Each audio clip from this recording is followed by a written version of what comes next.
Oi, gente, tudo bem com vocês? Vou tentar fazer um vídeo curto aqui, porque eu já falo muito nos outros, né? Principalmente dos que são mensagens dos meus guias, né? Meus guias também gostam de falar, né? A maioria. Mas acho que é importante que eles falem mesmo, né? Porque eles procuram passar mensagens boas para nós, né? O que eu quero falar neste vídeo é sobre esse trabalho que eu estou fazendo de desenvolver a minha mediunidade de incorporação sozinha em casa. Na verdade, eu não estou desenvolvendo sozinha, né, gente? Eu estou desenvolvendo com os meus guias e baseada em estudos, né? Porque há muitos anos que eu venho estudando a espiritualidade, então não foi uma coisa que eu comecei assim de repente, né? Eu iniciei o desenvolvimento da minha mediunidade de incorporação dentro de um terreiro. Fiquei pouco tempo lá, porque eu gosto muito de estudar, gosto de pesquisar, e isso não era um costume da casa lá, né? Eu tive um certo choque, né, com a direção da casa por causa disso, porque eles não achavam interessante a gente estar estudando. Eu decidi continuar o meu desenvolvimento sozinha, mas amparada por tudo aquilo que eu já sei. E assim, não recomendo também para ninguém que faça o que eu estou fazendo, é trabalhoso, tá? Não trabalhar com os guias. Trabalhar com os guias é uma delícia. Trabalhar com os guias com os nossos guias, a gente se sente energizado, feliz, eles passam uma energia muito boa pra gente. Eu digo assim, que dá trabalho é tudo o preparo que a gente tem que fazer, o cuidado que a gente tem que ter, né? Porque quando a gente incorpora guias, mentores, espíritos de luz, eles são muito éticos. Então, quando eles ficam pouco tempo, naquele tempo que eles têm que eles já determinam para passar a mensagem, dá o tempo deles, eles mesmos se retiram, deixa o médium bem, sentindo bem, melhor do que antes da incorporação. Então aí tudo bem. E eu falo isso por experiência própria, que eu fico sempre muito bem quando meus guias se afastam. E assim, nunca precisei ficar, pedindo a Deus, por favor, agora eu quero desincorporar. Não, isso não acontece. Eles desincorporam sozinhos. Às vezes eu estou ali conectada, eles estão me passando a mensagem, eu já sinto a hora que eles vão parar de falar e eles já se afastam. Inclusive até eles já se despedem, né? Mas se eu tivesse mediunidade inconsciente, não teria como, porque vai que eu incorporasse aí um espírito rebelde, um espírito sofredor que depois que chegasse, se acoplasse no meu corpo espiritual, se conectasse mediunicamente comigo e depois não quisesse ir embora. Ou eu não soubesse nem como se afastar, ficasse ali conectado comigo. Como que eu iria me livrar dessa situação? Por isso que nos núcleos espíritas que trabalham ali na mesa branca, o médium ele recebe, né? Ele recebe espíritos sofredores, que vem ali que ele dá passagem para eles se comunicarem. Mas esse médium que trabalha assim, na mesa branca, ele tem todo o respaldo ali de outros médiuns que ficam ali atentos, vendo o que está acontecendo. Se o espírito fica ali, conectado com o médium, tá? Um espírito sofredor, ou então um espírito ali sem luz, trevoso, se o espírito resolve que não vai embora, que vai ficar ali, os médiuns que estão ali atentos, trabalhando ali junto, fazem esse trabalho de retirada, de desconectar esse espírito teimoso, que não quer ir embora, desconectam ele e o médium fica bem, fica ali, né? Se livra daquela situação. Então, assim, não dá para trabalhar, se a gente tem uma mediunidade assim, inconsciente, não dá para trabalhar sozinho. E quando a gente, mesmo sendo consciente como eu sou, que eu fico prestando atenção no que o espírito está falando, na mensagem, estou sabendo tudo o que está acontecendo, mesmo assim, eu tenho que pegar tudo aquilo que eu já sei, aquele conhecimento que eu já sei do que é a comunicação, dos níveis de consciência dos espíritos que podem se comunicar comigo, para eu ficar atenta ali e ver para quem que eu vou dar passagem. Se eu sentir que aquela energia que eu estou recebendo, aquela irradiação não é boa, eu já não dou passagem. Outra coisa também que me ajuda bastante é através dos estudos, eu me libertei. Aliás, eu nem cheguei a entrar naquela ideia errada de que para incorporar a pessoa precisa fazer tudo, passar mal, né? Precisa fazer toda aquela... Tem aqueles sintomas estranhos que a gente vê, que eu acho que até assusta algumas pessoas, né? Que nunca viram, né? Então eu percebi que não é bem assim. Eu olhei bem para dentro de mim, eu procurei sentir a minha energia, eu procurei sentir a irradiação das entidades. Quando eu incorporei, eu procurei ser assim, ficar calma, né? E ficar bem observando o que estava acontecendo. E eu segui o que eu senti. E o que eu senti, que eu sei que eu senti, foi algo bem simples, foi algo bem calmo. Então, sabe, procurei não me deixar levar por condicionamentos. A diretora do terreiro que eu fui, logo ela percebeu que eu tinha uma mediunidade já bem desenvolvida e que eu tinha mediunidade de trabalho. Então, não fiquei muito tempo ali observando o comportamento dos outros médiuns ali da corrente de trabalho daquele terreiro. E acho que já era o meu temperamento, viu? Porque mesmo que eu tivesse ficado um bom tempo ali observando, eu não ia imitar. Eu não sofro para incorporar. Eu vou fingir que eu tô sofrendo. Não tô sofrendo, gente. É assim, uma coisa que vem... É bem parecido com os médiuns, né, de mesa branca, né? Eles ficam lá assim... muitas vezes a gente vê que a respiração do médium se altera. O médium faz alguns movimentos assim, mas eles são treinados, isso faz parte da educação mediúnica, que eles fazem curso de médiums, né? No espiritismo, o médium tem que fazer curso. E aí lá no curso dos médiuns eles falam que é para coibir esse tipo de coisa, que não é para ficar fazendo demonstrações, né? Assim, para coibir, não tem isso. Então o médium se segura e mesmo que ele sinta alguma coisa estranha, vontade de se debater alguma coisa, ele não dá passagem. Então assim, é a educação mediúnica, né, gente? Você tem que fazer curso, isso daí. Então eu acostumei com isso. Eu frequentei várias vezes centros espíritas, kardecistas, sabe? Eu sempre via o médium lá, a gente nota que o médium tá incorporando, a gente nota a alteração, mas não tem isso, sabe? Da pessoa se bater pelas paredes, planta bananeira. Então eu falei, gente, não, comigo não vai ser assim.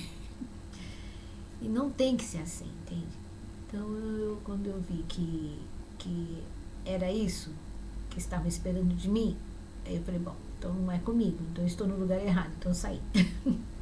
Então assim, mas mesmo assim, olha, eu quero falar aqui para vocês, quem, como eu, senti não se adaptar aí no terreiro que está frequentando, ou tiver ainda como eu aguardando que surja esse lugar mais especial assim, e queira nesse meio tempo não ficar parado sem procurar o contato firmar o contato com as suas entidades, né? Não fazer nenhuma prática com os seus guias, com as suas entidades. Quem quiser, nesse meio tempo, enquanto não encontra um lugar para trabalhar, continuar esse processo de desenvolvimento. Dá licença, pessoal, deixa eu fechar aqui o WhatsApp. Quiser ir praticando sozinho, continuar seu desenvolvimento sozinho, então que procure estudar primeiro, tá? Estude bem, estude aí as literaturas que tem do kardecismo, que dão uma boa base, livro dos médiuns, livro dos espíritos, e se quer ser médium de incorporação da Umbanda, estude os livros da Umbanda. Não tem muitos, mas os que tem são muito bons, tá? E procure, assim, ficar bem atento no que você está sentindo, nas energias que você está captando, desde a irradiação até a incorporação mesmo. Procure saber tudo direitinho o que é irradiação, o que é incorporação, tá? E vai em frente, mas saiba que não é muito, né? Não é tão fácil assim, né? A gente tem que ter esse preparo. Vai ter os momentos que você vai se sentir inseguro. Tem também, assim, nem todo mundo vai te ver com bons olhos, né? Porque vai achar que você está querendo dar o passo maior que a perna, que o certo é você estar num terreiro, mas assim, a gente tem que ser bem... tenha confiança na gente mesmo, né? Ser bem sincero com a gente mesmo. Mas também tem que ter cuidado, né? Tem que fazer tudo com muito cuidado, porque o universo está povoado de seres encarnados, que somos nós, e desencarnados, tá?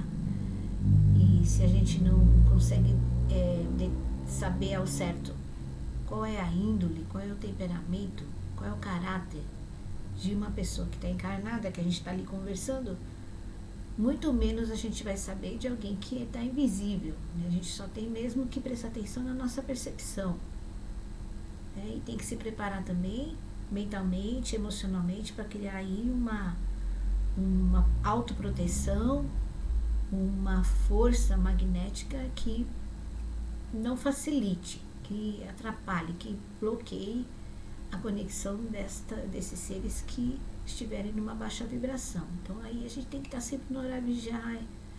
Se na hora de fazer a prática a gente tem que chamar nossas forças, que a gente tem fé, se tem fé em Nosso Senhor Jesus Cristo, chama Nosso Senhor Jesus Cristo, chama a fé, a luz branca lá de Oxalá, chama a força dos protetores, procura saber direitinho quem são os guardiões, tirar todo aquele pensamento errado sobre os Exus e as Pombagiras, estudar quem são eles, para poder ter confiança e chamá-los para trabalhar, para estar ali fazendo a tua proteção, chamar seu anjo guardião e ter uma meta também, né? Que nem assim, só desenvolver por desenvolver, acho que não já é uma coisa que